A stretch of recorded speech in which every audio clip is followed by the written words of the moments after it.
ہمارے سپہ سالار قمر جاوید باجوہ صاحب کی ملاقات چند جرنلسٹوں کے ساتھ ہوئی، جس میں انہوں نے کہا کہ ہم نے تو سوائے اعجاز شاہ اور معید یوسف کے کوئی تعیناتی نہیں کروائی، ہم نے کوئی خان صاحب آزاد تھے، ہمارا کوئی کسی قسم کا پریشر نہیں۔ اب کیا خان صاحب اپنی ناکامی ان پر ڈال رہے ہیں یا اس کے اندر بھی کوئی خان صاحب کی پوزیشن؟ رانا صاحب، میں آپ سے ایک سوال کرتا ہوں۔ آپ نے کہا کہ جی لاہور میں جمع غفیر تھا، اس کے بعد آپ نے مرید کے کا ذکر کیا۔ مجھے بتائیں کہ لبرٹی چوک میں جو جمع غفیر تھا تو اس کے بعد مرید کے میں بھی اتنے لوگ تھے؟ نہیں، ادھر کیوں نہیں تھے؟ بات یہ کہ آپ جب پبلک کے اندر آپ اپنے ریاستی اداروں کو ٹارگٹ کریں گے، آپ ان کے ذمہ داران کے نام لیں گے تو ان کے بھی منہ میں زبان ہے۔ ہم نہیں چاہتے کہ پاکستان کی فورسز پاکستان کے اندر کنٹروورشل ہوں، یہ دشمن کا ایجنڈا ہے۔ اور میں آپ کو ایک بات بڑے وثوق سے کہہ رہا ہوں، جو چیزیں ہم نے پڑھی ہیں دیکھی ہیں کہ دشمن کو یہ پتہ ہے کہ جب تک پاکستان کی فورسز کو کمزور نہیں کیا جائے گا، پاکستان کے اندر ان کا ایجنڈا کارگر نہیں ہوگا۔ آج میں سمجھتا ہوں، میں کسی کا نام نہیں لے رہا، انٹرنیشنل ایجنڈا یہی ہے کہ پاکستان کی فورسز کو کنٹروورشل بنایا جائے، اور اس کے بعد بڑی خطرناک بات ہے اس لیے کہ آپ کا نیوکلیر پروگرام ان کی آنکھ میں کھٹکتا ہے۔ وہ جو بھارت کی علاقائی بالادستی قائم نہیں ہو پا رہی، اس کی بڑی وجہ یہ ہے کہ آپ ایک نیوکلیر پاور ہیں، اور وہ جو ہمارا دشمن ہے اس کو پتہ ہے کہ پاکستان پہ جارحیت کرنے کا مطلب کیا ہے۔ ہمارے نیوکلیر پروگرام کی اہمیت اور حیثیت کا شاید ہمیں نہ پتہ ہو، ہمارے دشمن کو بہت اچھی طرح پتہ ہے۔ اور آپ نے دیکھا ہوگا کہ اس نے بالا کوٹ پہ رات شب خون مارنے کی کوشش کی تھی، تو پاکستان کی فورسز نے دن دہاڑے انہیں سبق سکھایا ہے، اور دنیا کو یہ بات پتہ ہے وہ پاکستان کو اندرونی طور پہ غیر مستحکم کرنے کی کوشش کر رہے ہیں۔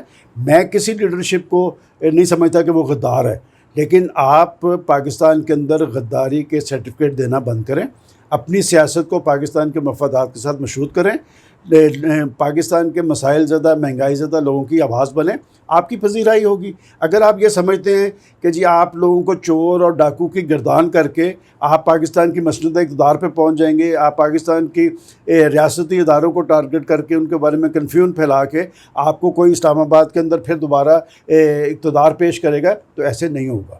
تو پہلے بھی تو سر وہ اسی ذریعے سے اقتدار حاصل کر چکے، ان کا بھی یہ ایک جس طرح سننے میں آ رہا ہے پرویز الہی صاحب ایک صلح کروانے میں ایک کردار ادا کر رہے ہیں۔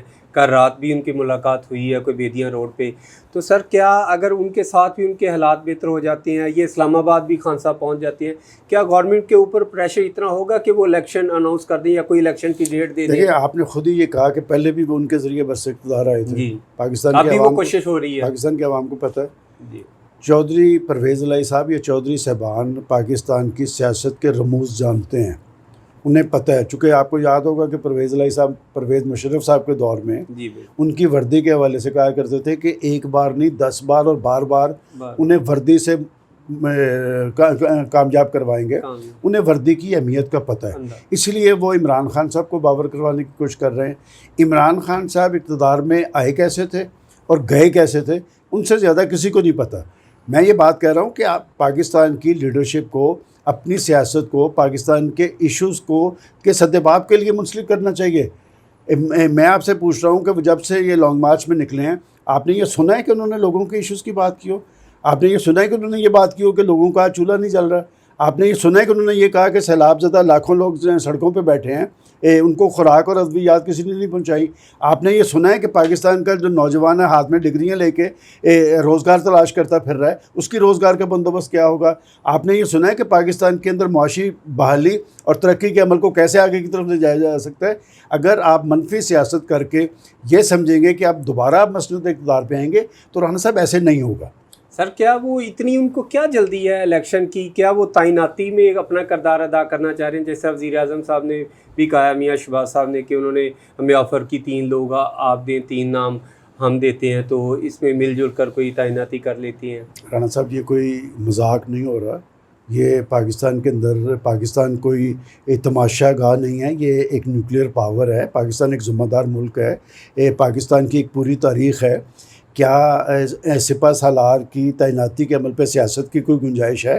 ایک سیاسی لیڈر اٹھ کے کہے گا جی مجھے بھی اعتماد میں لیا جائے، کل کو دوسرا سیاسی لیڈر اٹھ کے کچھ اور کہے گا، تو میں سمجھتا ہوں کہ ان کو اپنے طرز عمل پہ نظر ثانی کرنی چاہیے، اور پاکستان کو ایک ذمہ دار مملکت کے طور پہ کام کرتے رہنا چاہیے۔ یہ خالصتاً ایک آئینی طریقہ کار ہے۔ آئینی طریقہ کار کے مطابق ہی اس نے چلنا ہے، اور آرمی چیف کی تقرری بھی آئینی طریقہ کار کے مطابق ہوگی۔ البتہ یہ بات ضرور ہے کہ وہ تو ستمبر میں، آپ نے نہیں سنا تھا کہ کہتے تھے کہ ستمبر جو ہے نتیجہ خیز ہوگا، پھر اکتوبر میں ہوگا، اب نومبر میں ہوگا۔ دیکھیں جس دن آرمی چیف کی تقرری ہو جائے گی اس دن آپ کو سمجھ آ جائے گی۔ اس دن بات ہے کہ اس میں ان کا کوئی رول نہیں ہے۔ البتہ جہاں تک قبل از وقت انتخابات کی آپ نے بات کی ہے کہ بیٹھ کے بات ہونی چاہیے۔ دنیا کے جمہوری معاشروں میں جب اس طرح کی کیفیت طاری ہوتی ہے تو پولیٹیکل لیڈرشپ عوام سے رجوع کرتی ہے۔ ہر حکومت عوام کے پاس جانے سے نالاں کیوں ہے؟ عمران خان صاحب جب اپریل کے اندر اسی کرائسس سے 2-4 تھے تو ان سے بھی کہا گیا تھا کہ آپ عوام سے رجوع کریں، تو انہوں نے کیا کہا تھا؟ انہوں نے کہا تھا کہ قبل از وقت انتخابات کا سوال ہی پیدا نہیں ہوتا، ہم تو اور 5 سال اقتدار کریں گے۔ صدا اقتدار اللہ تعالیٰ کا ہوتا ہے، اور یہ جو تکبر ہے نا، یہ اللہ تعالیٰ کبھی معاف نہیں کرتا۔ تو میں سمجھتا ہوں کہ جو جتنا زیادہ سرنگو ہوتے ہیں نا، وہ دنیا کے اندر بھی سرخرو ہوتے ہیں اور آخرت میں بھی۔ لہٰذا پاکستان کی پولیٹیکل لیڈرشپ کو اپنے اندر ذمہ دارانہ طرز عمل پیدا کرنا چاہیے اور پاکستان کی فکر کرنی چاہیے۔ آپ کے ذاتی اور سیاسی مفادات نے پاکستان کو اس نیج پہ لا کے کھڑا کر دیا ہے کہ ہم نیوکلیئر پاور بھی ہیں اور ہم دنیا سے بھیک بھی مانگتے ہیں۔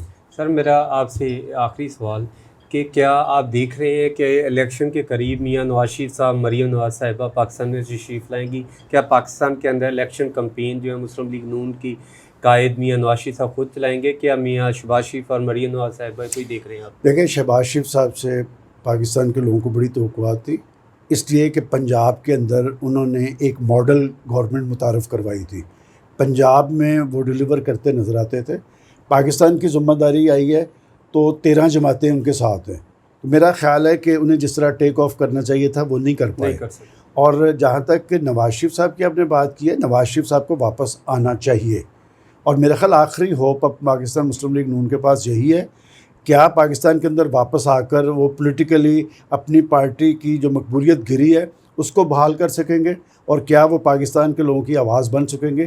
اس کا انحصار تو آنے والے وقت میں ہے۔ سر کیا خیال ہے کہ اگر الیکشن اناؤنس ہو جاتے ہیں، جب بھی الیکشن اگست میں ہوں یا فروری میں ہوں، تو مسلم لیگ نون کو اسی طرح جہرانہ انداز اپنانا ہوگا جس طرح خان صاحب اپنی ورکر کو موبلائز کرتے ہیں، جس طرح کہ نون لیگ ہے کہ مریم نواز صاحبہ نے ایک وقت میں بڑا بیانیہ لے کر چلیں، بڑے ہزاروں کی تعداد میں لوگ ان کی آواز پہ نکلے، تو کیا ان کو اسٹریٹجی اپنانی چاہیے خان صاحب کے؟ اس وقت تو خان صاحب پاکستانی عوام میں ایک پاپولر لیڈر بن چکے ہیں۔ دیکھیں، آپ نے جس صورتحال کے اندر مریم نواز نکلی تھی نا، وہ بڑا مشکل وقت تھا مسلم لیگ نون پہ، مقدمات ہو رہے تھے، پرچے، گرفتاریاں۔